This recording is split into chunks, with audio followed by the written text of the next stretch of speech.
Erev Tov Rabotai, we're continuing with our Mishna Yomi, Masechet Yevamot. We're up to Perek Gimel Mishnah Hey.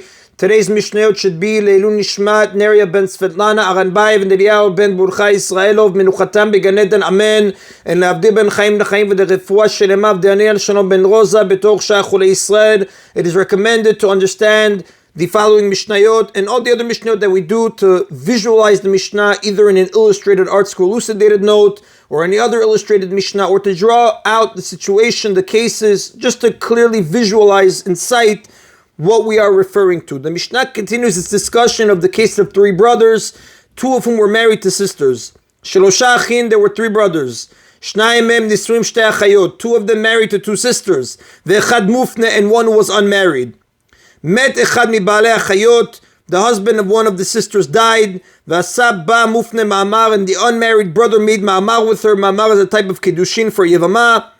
V'achagach met achiv hasheni, and afterward his other brother died. At this point, both sisters are widows and have fallen for even to the third brother who was previously unmarried.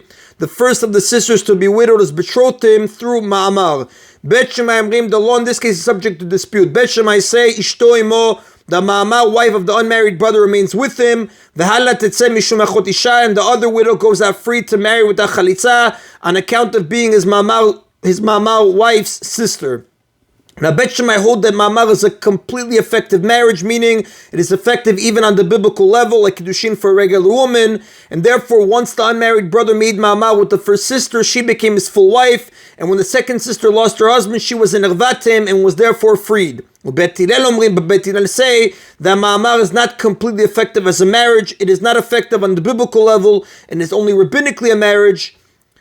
The second sister therefore also has a yibum bond with him. Since the ma'amar wife is not biblically married to him, she cannot block the biblical yibum bond of the second widow from taking effect, because the rabbinic marriage cannot change her biblical status. And as a result, motziat ishto beget ubechalitza, he must send out his ma'amar wife with both the get to undo the ma'amar and chalitza to remove the yibum bond with her, because the ma'amar wife is still biblically bound to the third brother as the widow of the first brother. And he must send out his brother's wife, the second widow, with chalitza to remove his yibum bond with her. And Bet Hillel hold that ma'amar is considered only a partial marriage, therefore it is not strong enough to prevent the second sister yibum's bond from taking effect as well.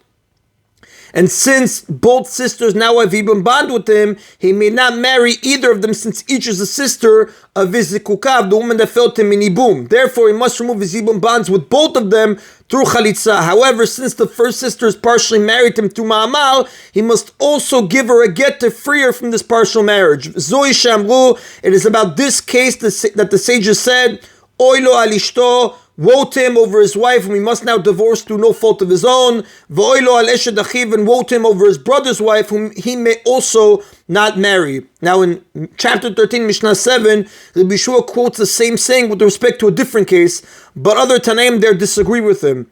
Our Mishnah stresses that it is only in our case that the sages made this statement, unlike Rabbi Yeshua who made it in chapter 13, Mishnah 7.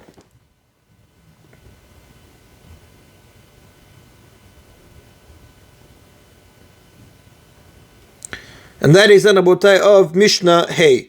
Mishnah Vav continues its discussion of three brothers where two of them were married to two sisters.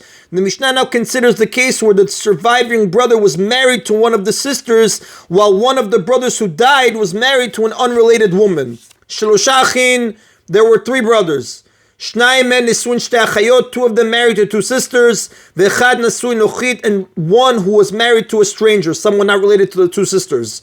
Met echad mibalei achayot, the husband of one of the sisters died. V'kanas nasuin nochit dishto, and the brother married to the stranger, then married his dead brother's wife in fulfillment of yibum. Vamet, and then he too died childless. His two widows fell for yibum consideration to the living brother who was married to the other sister. Harishona yotza mishum achot isha. The law is that the first widow, the one who was originally married to the first brother who died, goes out free to marry others without chalitza on account of being his wife's sister. The first brother to die was married to one of the sisters. The widow was therefore nerva, a wife's sister to the last brother who was married to other sisters, or she goes free. Ushniya mishum tzarata, and the second wife, the stranger, goes out free on account of being her co-wife, as we learned in chapter 1, Mishnah 1. Again, the diagram and the elucidated notes help a person visualize the case of the Mishnah. Now, in this case, the second brother performed yibum with the first brother's wife. Therefore, she became his complete wife. The Mishnah now discusses the case where he made only ma'amar with her, but not yibum. Asab ba ma'amar, if the brother was married to the stranger, did not marry the first brother's widow, rather he made ma'amar with her, vamet, and then he died, leaving his full wife and his ma'amar wife for yibum. His full wife was not one of the sisters, but his ma'amar wife was. The stranger, the wife who was not a sister, performs chalitza with the living brother, may not be taken in ibum by him because she is partially the co-wife of an erva, since the ma'amar wife, who is an erva, was not completely married to the second brother following the view of Bet Hillel in the previous Mishnah. The other wife, the stranger, is not completely the co-wife of an erva, but only partially so it's enough to prohibit ibum, but not enough to free her without chalitza.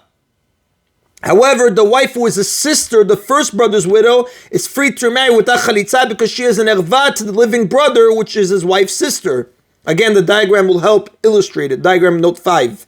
Now, in these two previous cases, the husband of the first sister died before the husband of the stranger. The Mishnah discusses the reverse case where the husband of the stranger died first. Shelosha achim, there were 3 brothers. Shnayim nem nisuim shtei achayot, 2 of them married to 2 sisters, ve'echad nasun ochrit, and 1 who was married to a stranger. Meta nasun ochrit, the one married to the stranger died.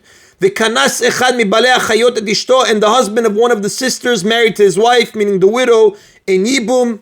The husband of one of the sisters married his wife, the widow, in yibum, vamet, and then he too died, leaving his 2 wives for yibum, his original wife and the stranger with which he performed yibum. Now, since he performed yibum with her, they were both his complete wives, so the stranger and this brother's original wife were full co-wives, because he did the yibum. The law is that the first woman, the original wife of the second brother, goes out free to remarry without chalitza on account of being the sister of the living brother's wife. And the second woman, the yibum wife of his second brother, goes out on account of being her co-wife. Again, brought down on diagram note 7. The Mishnah now discusses the case where the second brother performed only ma'amar but not ibum. Asab bah ma'amar, if the second brother did not marry the stranger, rather he made only ma'amar with her, vamet, and then he died, nochit choletzev lo mitebemet, the stranger must perform chalitza with the living brother, but may not be taken in ibum by him, since she is partially the co-wife of an erva. Since the stranger was only a ma'amar wife to the second brother, she was not completely married to him, and was only partially a co-wife to his main wife. The full wife of the second brother is free to remarry without chalitza, since she is an erva to the third brother, his wife's sister. So the law here is essentially the same as in the previous ma'amar case, except that there the erva was the ma'amar wife, and here the non-erva is the ma'amar wife. Either way, they are only partially co-wives. Again, this is brought down the diagram in note 9. And that is on Abotai of today's Mishna Yomi. Baruch Adonai Leolam. Amen v'amen.